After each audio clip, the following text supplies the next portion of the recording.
Everybody's enslaved black folk.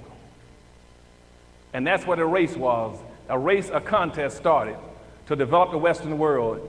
The rule was he who gets there first with the most slaves and make the most money will be the most powerful nation on earth. And the race began. Everybody was in the race to use black folk except black folk. And began shipping blacks into America. And they shipped black folk in. They justified it initially by saying that it was an economic issue. Everybody knew it was an economic issue. It stayed an economic issue all the way from the 1500s up to the 1700s. In the 1700s, when the evangelical movement moved to this country, they switched enslaving black folk to make it a religious issue. Why? Because King James then wrote, when England took over the slave trade as the biggest one and started leading the slave trades and started winning the race, King James rewrote the Bible, called the King James Version. And even had,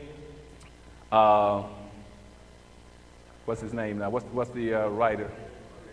Huh? Shakespeare and the rest of them writing. All of them rewrote the Bible. And they rewrote the Bible, then since England was the dominating country for slaves, all the slave states were mandated to use scriptures to justify enslaving the black people. So religion then became a means of codifying slavery. When the slave owners started teaching black folk, that when you hear me talk about the master and the slave in the Bible, on earth, it's the white man is the master and you're the slave. And you're mandated to do three things. One, to accept your station in life. Two, to be humble and obedient. Three, to work hard and don't steal and don't lie. And lastly, to look for pie in the sky after death. And that stayed true up until about 1880. At that time, religion was the justification for slavery. This is important for you now. Slavery then moved from being an economic issue to a religious issue. It stayed a religious issue up until about 1859, again on the eve of the Civil War. On the eve of the Civil War, a guy named Darwin, Charles Darwin. Remember Charles Darwin? He wrote a book called The Survival of the Species, or The Survival of the Fittest. And what he's been doing, along with a lot of other pseudoscientists, was trying to connect a linkage between the lowest and the highest in life. What he was saying is that, is an amoeba that's that small, is it greater or smaller than an elephant that's big? Is a blade of grass lower in the chain than a tree? And they kept setting up these vertical systems.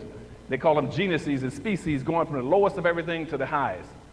But by that time, the white society had successfully redistributed by 1860 almost 97% of all the wealth and power into the hands of the dominant white society. The race was nearly over by 1860 or 1859 when Charles Darwin wrote his book.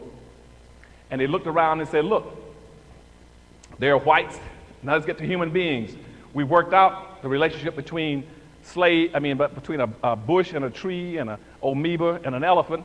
But look at the black. The black has nothing, he's on the bottom, and the white master's on the top. He owns and controls everything with all the education. So obviously the white man must be superior to the black man. And so then all of a sudden, racism and the whole issue switched. Slavery all switched from being a religious issue, it became a biological issue. When it became a biological issue, all governments mandated that you must put a person's race on his birth certificate, driver's license, whatever it is. It became a biological issue. But the race was over then. When the race was over, they looked around. And since whites had used slavery for so long, whites own everything. Almost 100% of everything, 99.5% belonged to the dominant white society. The slave owned nothing. The white was on top, the black was in a ditch. The race was over. When the race was over and blacks had nothing and whites had everything, the race ended. And what the society did then, they took the word race, R-A-C-E. They scratched the E off the end of race and stuck a suffix called ISM. ISM is a suffix which means keep the prevailing conditions, let nothing change. And that's where racism came from. The race was over. Whites won it, they had everything. They took the E off the end of the word and stuck ISM, that's what racism is. Racism is a competitive relationship starting out to get wealth and resources and power. But what they teach you now is that racism has something to do with liking people, getting along with people. That's not racism. And when I ask people, I said, do you know what racism is? They say it's prejudice. You cannot eradicate prejudice. Everybody got a right to be prejudiced. All prejudice is you got a preconceived judgment or feeling about something based on previous experience.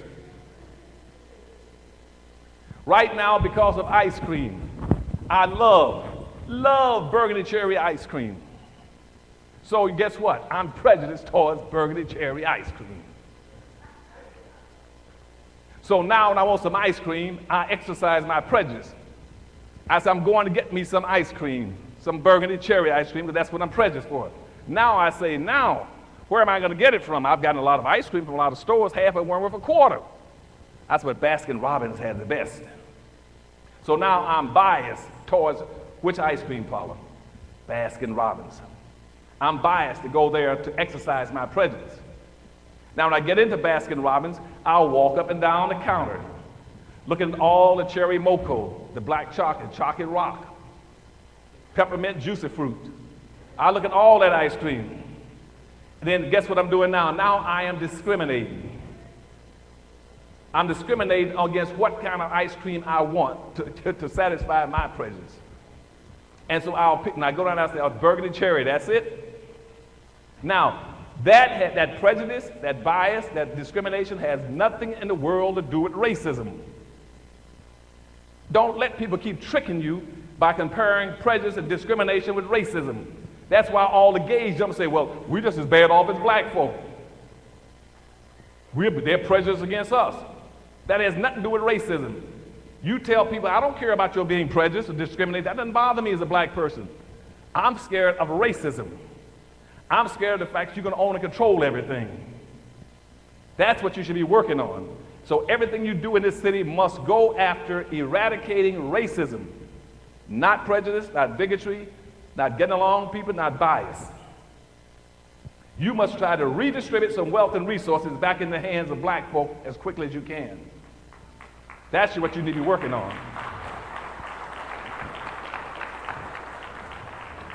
Now, since we have never done that, and I told you slavery maldistributed almost 100% of all this nation's wealth, power, resource, privileges, businesses, and controls of all levels of government into the hands of the dominant white society, well, look at what's happening. We never corrected it.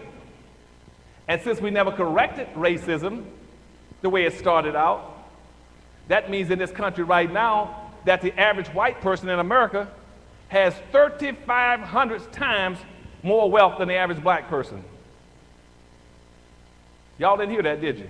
Let me give it to you again. You cannot be equal when the average white person in this society has 3,500 times more wealth than the average black person. Even if you're a middle-class black in the $40,000 to $50,000 range, the white person has 800 to 900 times more wealth than you. If you're a black female, that means the white female has $1 for every 2 cents you have to run a household. Let me even be, since you all still don't understand this point. In America right now, where you think you're so equal in Baltimore, that you're so free, that you can spend all your time enjoying life and not worried about what's going to happen to you, in this society right now, American society, I got 2 white men.